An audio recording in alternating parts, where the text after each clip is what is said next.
Hello, CHCI. It is so great to be back here with so many friends and to see so many young people here, because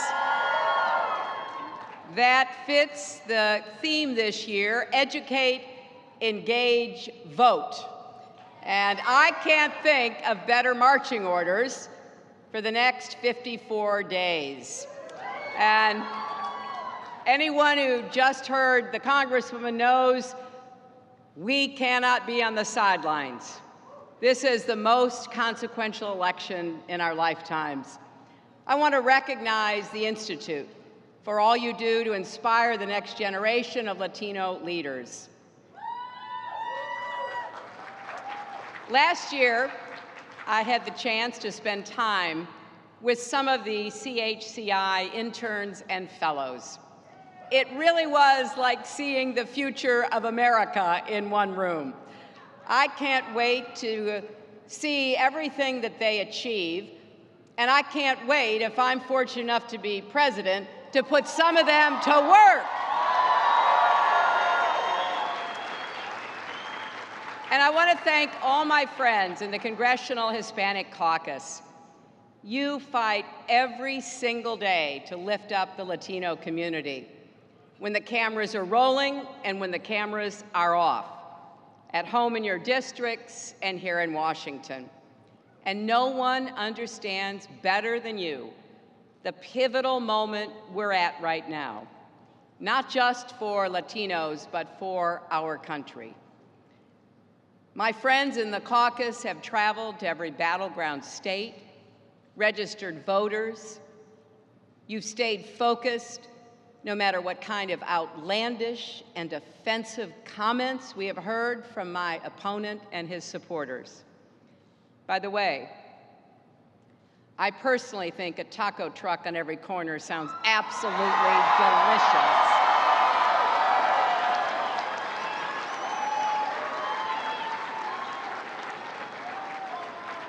Now, here's a confession. Running for president is never easy, but it shouldn't be, right? But tonight, I have the ultimate challenge, speaking after President Obama. He's always a tough act to follow, in more ways than one. I, for one, don't think the president gets the credit he deserves for rescuing our economy from another Great Depression. Think of what we've achieved these last 8 years. American businesses have created 15 million new jobs since the recession. 20 million Americans have health coverage. And no one has seen a bigger drop in uninsured rates under the Affordable Care Act than Latino Americans. We got more good news this week. A report came out showing that poverty is going down and incomes for American families are going up, and Latino families have seen the biggest increase of all. Now, that doesn't mean we rest on our laurels by any stretch. Our work is far from finished. But I am more confident than ever that our best days are still ahead of us. I believe with all my heart that the American dream is alive and it's big enough for everyone to share its promise.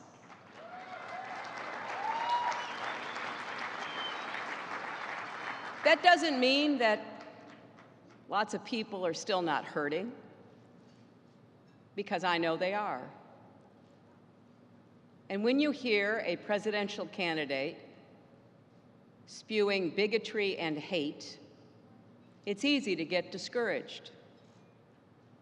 But we're here because we know this election is a choice between not just two people, but two very different visions for America's future.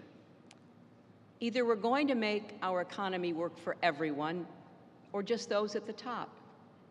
Either we're going to fear our differences or embrace and celebrate our diversity. Either we're going to pit Americans against each other and deepen the divides, or we're going to be stronger together. Today,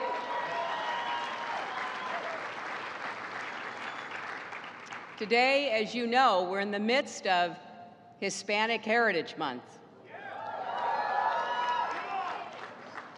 In classrooms across America, children will study Dolores Huerta and Cesar Chavez, Julian and Joaquin Castro, Justice Sotomayor, Roberto Clemente and Lori Hernandez, Gloria Estefan and Lin-Manuel Miranda, and countless others.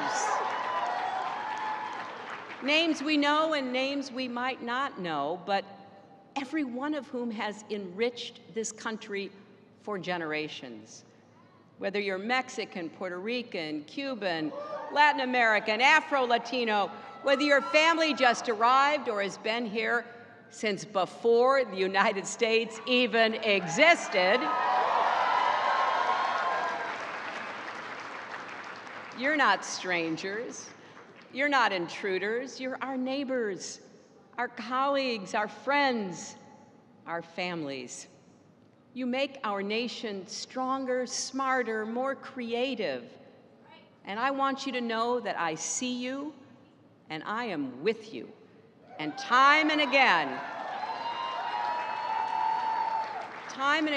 we have seen that when we invest in the community, when we make it possible for Latinos to get the health care you need, get the education you desire, compete for jobs, start new businesses, pursue your dreams, all of America benefits.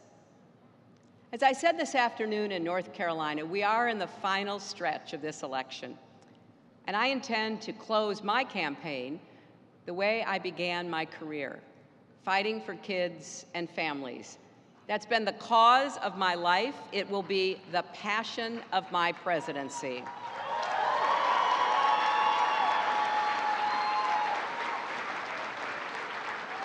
So tonight, I want to mention two things I'll do in the first 100 days of my administration to help families in every corner of America.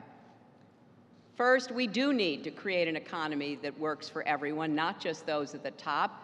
There's something wrong when Latinos are 17% of our country's population, but hold only 2% of its wealth. We've got to work together to connect more Latinos with good jobs that pay good wages, with more opportunities to get the skills they need to go to college, to launch new ventures, to build wealth that can be passed on to your kids and your grandkids. So we're going to make, in my first 100 days, the biggest investment in new, good-paying jobs since World War II. Jobs in infrastructure, manufacturing, technology, innovation, clean energy.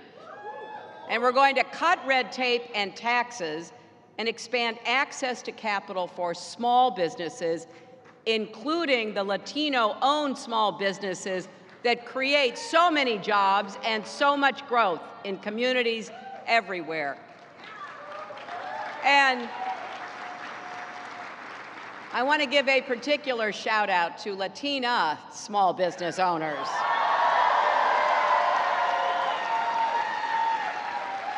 Not everyone knows this, but you are among the fastest growing group of entrepreneurs in America. And we're going to put families first with new solutions that reflect the way people live and work today. Supporting families with paid family leave, earned sick days, and affordable child care isn't a luxury, it's a necessity. When families are strong, America is strong. And that brings me to another important family issue. In those first 100 days, I will send a proposal for comprehensive immigration reform to the Congress.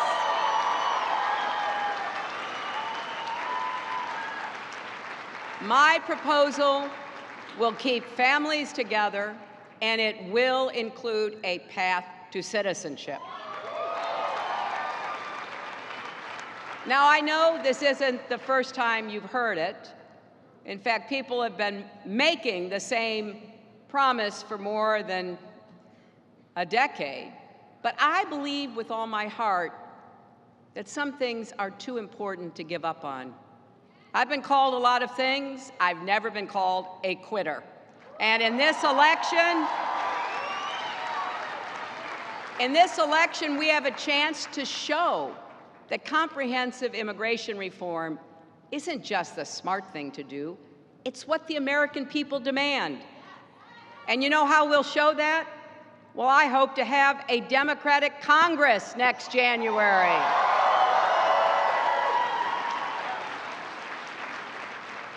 But no matter what, on my first day in office, I will reach out to Republicans and say, this is your chance to help millions of families and show that your party, the party of Lincoln, is better than Donald Trump.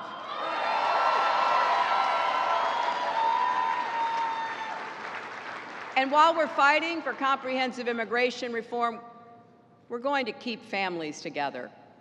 When the deadlocked Supreme Court put DAPA and expanded DACA on hold for 5 million immigrants, it was devastating to millions of families. But the court didn't actually rule on the substance of the case. And as I've said repeatedly, I believe DAPA and expanded DACA are squarely within the president's authority, and I will protect them and keep fighting for them. But in addition to defending DAPA and DACA, there's more we can do. We need a simple, straightforward system where other people with sympathetic cases who are contributing to their communities can make their case and be eligible for deferred action too, like people who experience and report extreme labor abuses. And we won't stop there. We're going to end family detention, close private detention facilities, and stop the raids and roundups.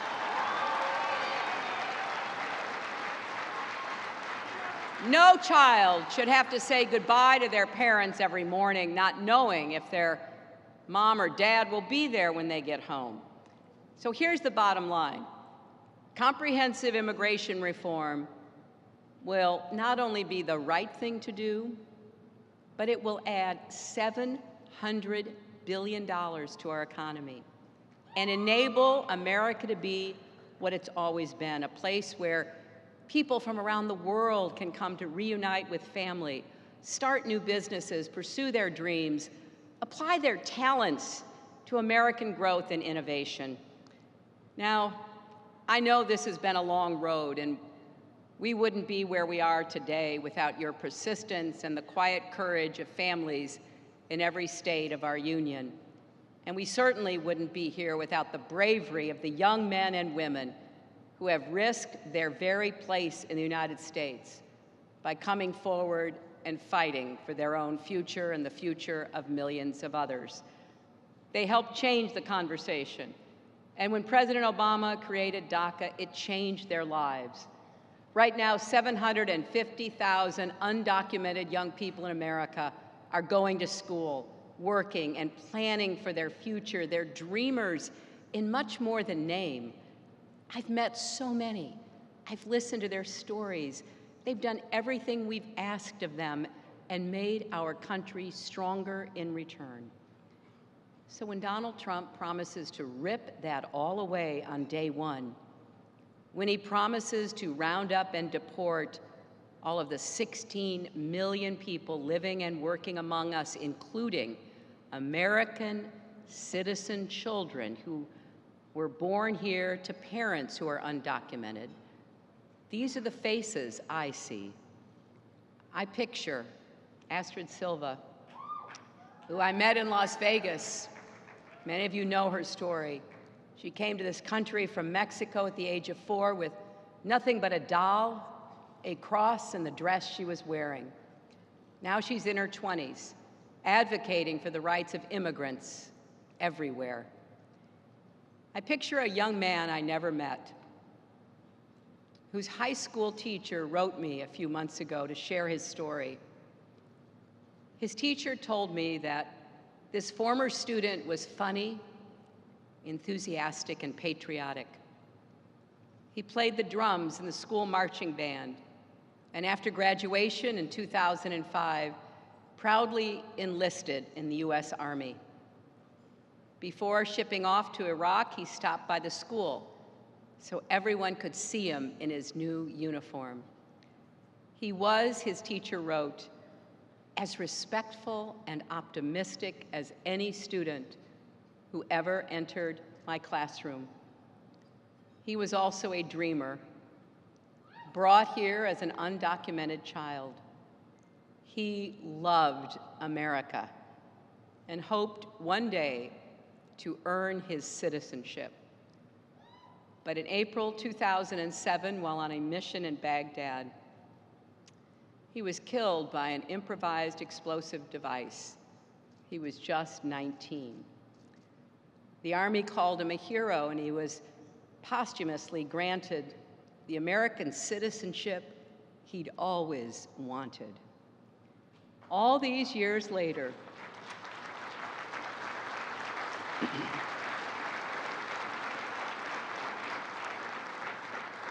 his teacher still treasures his memory, and this teacher wanted me to know. He wanted me to know that despite what Donald Trump may say, immigrants are not rapists and criminals. The truth is,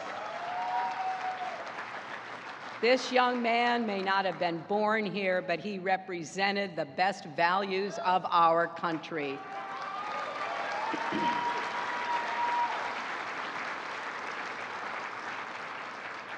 We teach our children that America is one nation, under God, indivisible, with liberty and justice for all. Not just for people who look a certain way or worship a certain way, but for all. Everywhere I go, people tell me how concerned they are by the extreme policies and divisive rhetoric they've heard from my opponent. From the racist lie about Mexican immigrants that launched his presidential campaign, to his racist attacks on a federal judge. And every time we think he's hit rock bottom, he sinks even lower. His latest target, a minister in Flint, Michigan, who respectfully asked him not to use her pulpit for political attacks. He called her a nervous mess. How insulting, how dead wrong. Reverend Faith Green Timmons is not a nervous mess. She's a rock for her community in trying times, and she deserves better, and so does America.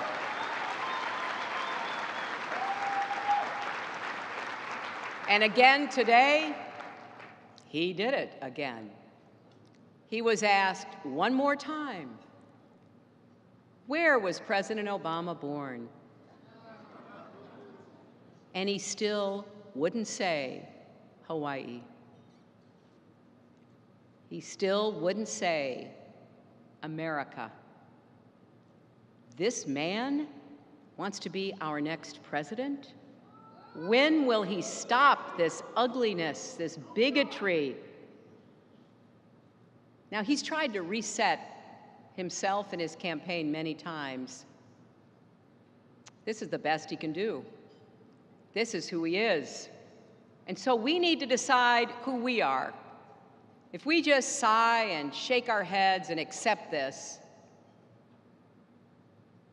then what does that tell our kids about who we are?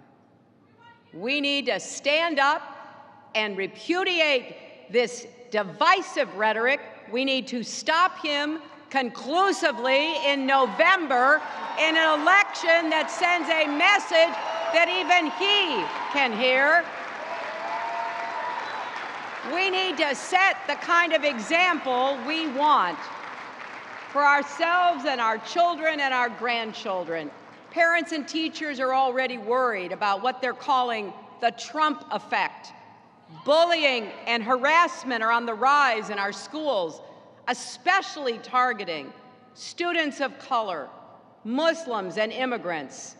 At a high school basket game in Indiana, white students held up Trump signs and taunted Latino players on the opposing team with chants of "build the wall" and "speak English." Donald Trump is running the most divisive campaigns of our lifetimes. His message is you should be afraid of people whose race or ethnicity is different, or whose religious faith is different, or who were born in a different country. There's no innuendo or dog whistles anymore. It's all right out there in the open now. So we've got to come back twice as strong and twice as clear. Just this week, a mother in Florida wrote to me about her 11-year-old son, Francisco. He's proud to be American, Colombian, Ecuadorian, and Puerto Rican. As he calls it, a potluck of Hispanic heritage. And Francisco has been following this election very closely, his mother told me. He wears his "Love Trump's Hate" pin every day and refuses to take it off. When his father warned him that might make him a target for bullies, Francisco looked his father in the eye and he said, "I was always told to stand up for myself and what I believe in, and I believe Trump is wrong." And good for you, Francisco. That's what we have to do in this election. And that's what so many of you are doing already, standing up to the bullying and bigotry, wherever it comes from. Together, we must send this resounding message, and we need to inspire a level of turnout that will help us win up and down the ticket. We've set an ambitious goal of registering and committing 3 million people to vote in this election that would not have otherwise voted, and we can't do it without you. Nearly half of Latinos in America are under 35, and we need you to show up and make your voices heard in this election. So we're going to keep asking for your help. Keep hitting the campaign trail. Please talk to your friends, your neighbors, your community, everyone you see between now and November 8th. Tell them to go to hillaryclinton.com or text JOIN, J-O-I-N, to 47246 to get involved.